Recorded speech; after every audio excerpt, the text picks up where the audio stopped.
నమస్తే భరద్వాజ్ నమస్తే గారు. అండి. చాలా పెద్ద లిస్టే ఉంది నిజంగా. ఎందుకంటే ఎన్నో ఇష్యూస్ అవుతూనే ఉన్నాయి పాస్ట్ కొన్ని రోజులుగా చూసుకుంటే. సో ముందుగా మనం అసలు తమన్కి సంబంధించి మాట్లాడుకుందాము.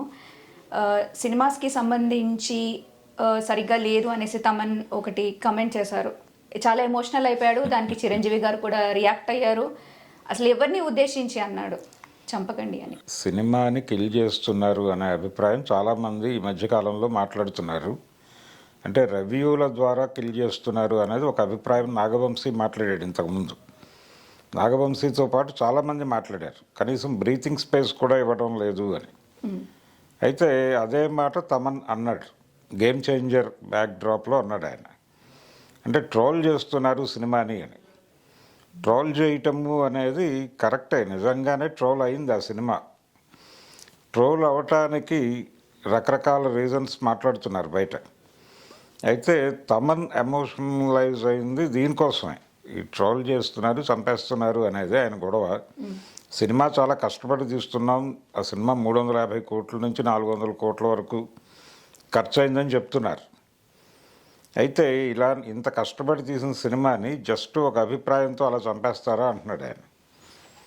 ఇది ఎందుకు నడుస్తోంది, ఎవరు చెప్తున్నారు, ఎవరు చేస్తున్నారు అనే దానికి వస్తే, ప్రస్తుతం ప్రతి ప్రేక్షకుడు ఏదో ఒక సోషల్ మీడియా ప్లాట్ఫామ్లో ఎక్కడో చోట మెంబర్ అయి ఉంటున్నాడు.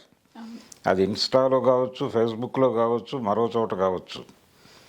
సినిమా చూస్తూ ఉండగానే తనకు అనిపించిన అభిప్రాయాన్ని అక్కడ చేస్తున్నాడు, వ్యక్తం చేస్తున్నాడు. ఈ వ్యక్తీకరణ జరగటం వలన ఏం జరుగుతుందంటే చాలామందికి తెలిసిపోతుంది.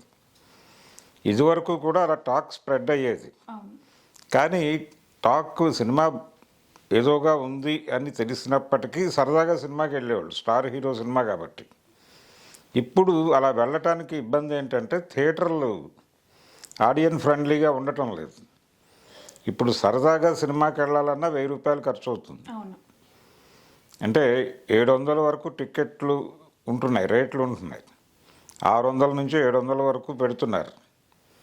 దాంతోపాటు థియేటర్లో స్నాక్స్ వ్యవహారం ఇదంతా కలిపి కొంచెం ఎక్కువ డబ్బులు ఖర్చు పెట్టాల్సిన పరిస్థితి ఉండటం వలన ఏం చేస్తున్నారంటే సినిమా సోసోగా ఉంది అంటున్నారు కాబట్టి కొంచెం వెయిట్ చేద్దాం, 1 గంట టైం తీసుకుని అది ఏదో ఒక ఇంటర్నెట్ ప్లాట్ఫామ్ మీద అవైలబుల్గా వచ్చేస్తుంది. అంటే షో పడిన 1 అవర్ లోపే అది బయటకు వచ్చేస్తుంది. దీన్ని కంట్రోల్ చేసుకోవాలి. అంటే తమన్ ఎమోషనలైజ్ అయినట్టు అక్కడ ఎవరో ట్రోల్ చేస్తున్నారు, సినిమాని ఎవరో చంపేస్తున్నారు అనేది ఒక పెయిన్, అదొక గొడవ చాలా కాలం నుంచి నడుస్తోంది. అది రివ్యూలకు సంబంధించి. అలాగే ట్రోల్ చేయటము, ఇతర హీరోల అభిమానులు దీనిలో ఇన్వాల్వ్ అవుతున్నారు, ఆ గొడవ అంతా వేరే. కానీ వీళ్ళు తీసుకోవాల్సిన కేర్ తీసుకోవాలి కదా ముందు ఇండస్ట్రీ నుంచి. చిరంజీవి గారు కూడా స్పందించారు. అంటే తమన్ ఇంత ఇదిగా ఉంటాడు, ఇంత అంటే ఆ సినిమాకి పని చేశాడు అతను, గేమ్ చేంజర్కి. ఆ పని చేసిన అతను పని అయిపోయింది, డబ్బులు తీసుకున్నాము వెళ్ళిపోయామా అని కాకుండా ఆ సినిమా ఎలా వెడుతోంది అనే దాన్ని కూడా పట్టించుకుంటాడు. ఇంత బిలాంగింగ్నెస్ ఉంటుందని నేను అనుకోలేదు అన్నట్టుగా మాట్లాడాడు ఆయన. అంత రిలేట్ అయి ఉంటాడా సినిమాకి అని తను అనుకున్నాడు. ఆ మాట బయటకు చెప్పాడు ఆయన. ఇది ఒక లేయర్ మాత్రమే. సినిమాలు మరణిస్తున్నాయి అనేది వీళ్ళ గొడవ. సినిమాలు ఎందుకు చచ్చిపోతున్నాయంటే దానికి అదొక కారణం అయితే, అది ఒకటే కారణం కాదు. మీరు థియేటర్లను ఆడియన్స్ ఫ్రెండ్లీగా మార్చుకోండి ఒకటి. రెండోది, ఏ ప్లాట్ఫామ్ మీద సినిమా అవైలబుల్గా ఉండకుండా చూసుకోండి. ఈ రెండు చూసుకుంటే ఈ ట్రోల్ని ఎదుర్కోవడానికి మీకు ఒక బేస్ దొరుకుతుంది. కనీసం దాని మీద ఎక్కువ దృష్టి పెట్టాలి. ఇప్పుడు చిరంజీవి గారు ఇన్వాల్వ్ అయ్యారు కాబట్టి ఆయన ఇప్పుడు దృష్టి పెట్టాలి. రెండోది, ఈ సినిమా గేమ్ చేంజర్ విషయంలో జరిగింది ఏంటంటే ఆ సినిమా హెచ్డి ప్రింట్ బయటకు వచ్చింది. బయటకు వచ్చి అది ఈ పండగ సందర్భంగా వెళ్తున్నటువంటి బస్సుల్లో చాలా వాటిల్లో ఆ సినిమా ప్లే చేశారు టీవీల్లో. అది ప్లే చేయడంతో పాటు అక్కడ గాజువాకలో ఒక కేబుల్ ఆపరేటరు తన నెట్వర్క్లో ఆ సినిమాని ప్లే చేశాడు. అక్కడ చాలామంది ఇళ్లలో కూర్చుని చూశారు. ఇది ఒక ప్రమాదం. ఇది ఎక్కడి నుంచి లీక్ అయింది అనేది ఒకటి సీరియస్గా పట్టించుకోవాలి. వీటి మీద శ్రద్ధ పెట్టాలి. వాంటెడ్లీ చేశారు అనే స్టేట్మెంట్ కూడా వినిపించింది మనకి. అంటే మీకు తెలుసు పుష్ప ఆ 20 మినిట్స్ యాడ్ చేసి కూడా ఎంతలా నడుస్తుంది దాని క్రేజ్. సో అది పోగొట్టకుండా ఉండడానికి ఇదొక ఏమంటారు ఒక స్టంట్ అనుకోవాలా, అసలు ఎలా తీసుకోవాలి దీన్ని? అంటే ఇలాంటి ఇవి వస్తాయనే ఆయన 17వ తారీఖు నుంచి పెట్టమన్నాడు. అది ఆ 20 మినిట్స్ యాడ్ చేయటం అనేది 17th నుంచి చేయండి అని అల్లు అరవింద్ గారు మైత్రి మూవీ మేకర్స్ వాళ్ళని అడగటం వెనకాల ఉద్దేశం అదే.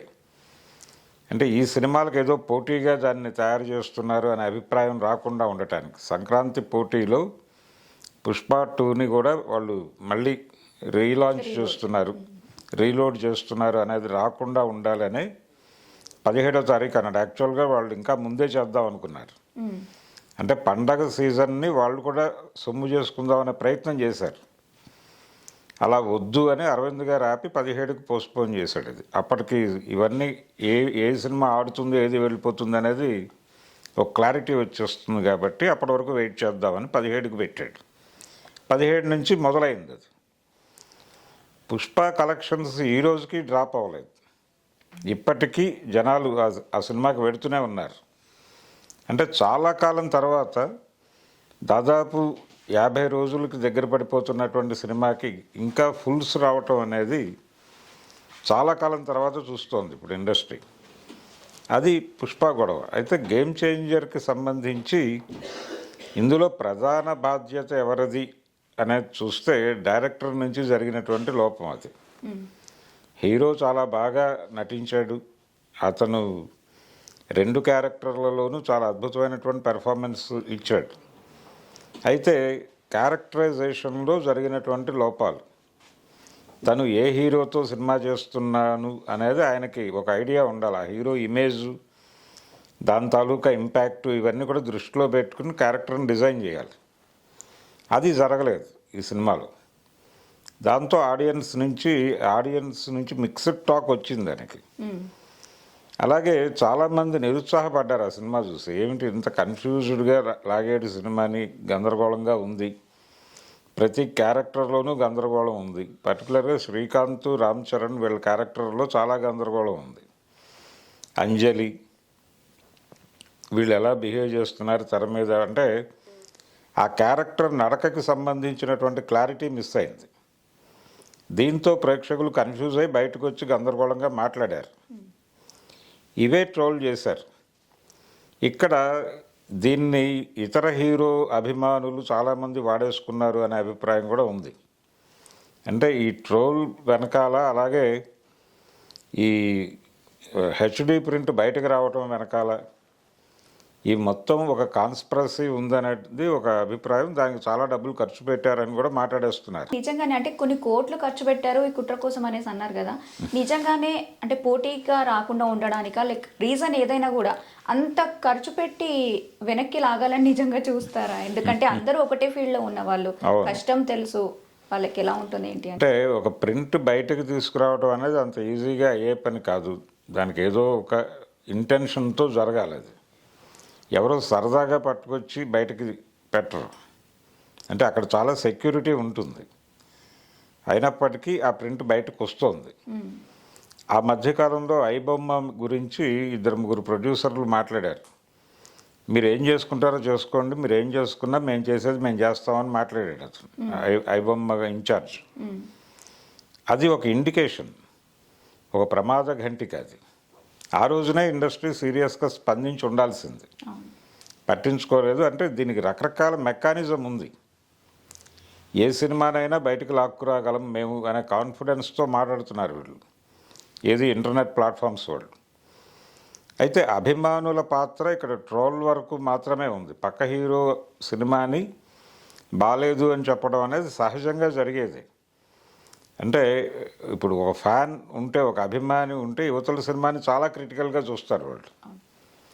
అవతల పైగా ప్రత్యర్థి హీరో సినిమాని ఇంకా క్రిటికల్గా చూస్తారు, క్రిటికల్గా మాట్లాడతారు కూడా. ఇది ఈ రోజున కొత్తగా వచ్చింది కదా. అభిమాన సంఘాలు ఏ రోజైతే ఏర్పడినాయో, రామారావు గారి పోస్టర్ల మీద, నాగేశ్వరరావు గారి పోస్టర్ల మీద ఎప్పుడైతే పేడ పడటం మొదలైందో అప్పటి నుంచే ఉంది ఇది. ఒకళ్ళ సినిమాని ఒకళ్ళు బ్యాడ్ చేసుకోవటం అనేది. అంతే తప్ప పక్క హీరో సినిమా బాగుందండి అని చెప్పరు వాళ్ళు. అయితే చాలా క్రిటికల్గా మాట్లాడతారు. ఒకవేళ బాగుంది అని చెప్పాల్సిన పరిస్థితి వచ్చినా క్రిటికల్గా మాట్లాడతారు. అన్డివైడెడ్ టాక్ అనేది ఉండదు స్టార్ హీరో సినిమాకి. అదే జరిగింది దీనికి కూడా, గేమ్ చేంజర్కి కూడా. అయితే ఇక్కడ ఎక్కువ ట్రోల్ జరగడానికి కారణం ఏమిటి? ఎవరెవరు ఉన్నారు దీనిలో ఇన్వాల్వ్ అయ్యి అంటే దగ్గరలో ఉన్న సినిమాల వాళ్ళే ఉన్నారు. పుష్పకి సంబంధించి ఇప్పుడు అల్లు అర్జున్ ఆర్మీ, నాకు ఫ్యాన్స్ లేరు ఆర్మీ అన్నాడు ఆయన. అవును. సో ఆ ఆర్మీ కూడా ఎక్కువ రోల్ ప్లే చేసింది ఈ సినిమా ఇవి స్ప్రెడ్ చేయటంలో అనేది ఒక అభిప్రాయం.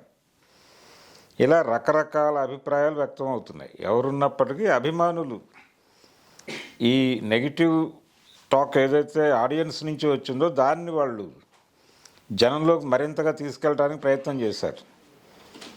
రెండో వైపు ఆ సినిమాకి ఎప్పుడైతే నెగిటివిటీ వచ్చిందో ఆడియన్ ఇటు డైవర్ట్ అయ్యాడు వీళ్ళ సినిమాకి.